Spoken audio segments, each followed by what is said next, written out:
Hello friends, welcome to our YouTube channel. Friends, in this video I am going to tell you about how to use smart panel for quick multitasking.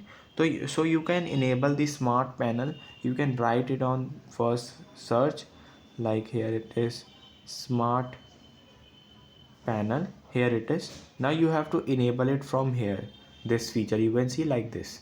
Now when you just enable it, you will see at the right corner, you will see some slide is over here, and you can see the preview. Even you have to swipe left side and you will see there are shortcuts of applications are now enabled. If you want to open YouTube without pressing back, now you have to click on this and your YouTube start in a small window. You can see that it is started in the floating window. So this is how you can enable this and do a quick multitasking if you are doing any kind of work, and if you want to do two work at one time, you can enable that feature to save your time. I hope you like this video. Thanks for watching.